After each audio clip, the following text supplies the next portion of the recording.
Firefighters in California are struggling to gain control of a huge wildfire which has reached the edge of Yosemite National Park. Known as the Rim Fire, it covers an area of nearly 200 square miles, 500 square kilometers, and threatens a major reservoir serving San Francisco. More than 5,000 homes are endangered by the blaze, which began on 17 August in the Stanislaus National Forest. The fire is now 5% contained, officials say, up from 2% on Friday. More than 2,700 firefighters are tackling the flames in difficult terrain. A spokesman for the California Department of Forestry and Fire Protection, Daniel Berlant, said the fire was the 16th largest on record in California. "We are making progress, but unfortunately the steep terrain definitely has posed a major challenge," he said. Evacuations, some voluntary and some mandatory, are taking place. Despite the threat to thousands of homes,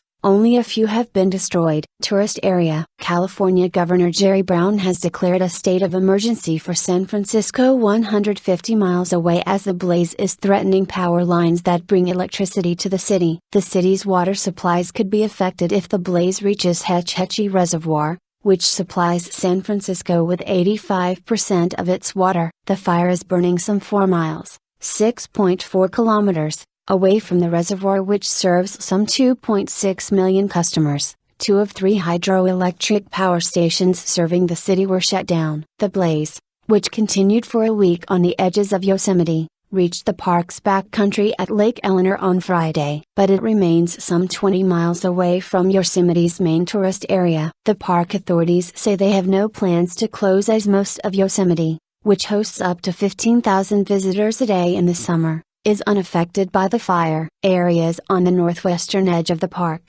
including that around the Hetch Hetchy Reservoir and Lake Eleanor, have been closed throughout the week. A stretch of motorway, Highway 120, which is one of 3 entrances to the west side of the park, remains closed. Visitors are being urged to use alternative routes from the west. The Rim Fire is one of 50 major wildfires burning in the western U.S. Lack of rain and snow have made it a bad year, with 5,700 fires being tackled so far. The Beaver Creek Fire in Idaho has destroyed some 45,000 hectares near the ski resort of Sun Valley. Meanwhile, 5 wildfires in Yellowstone National Park have scorched about 18 square miles of mostly remote areas.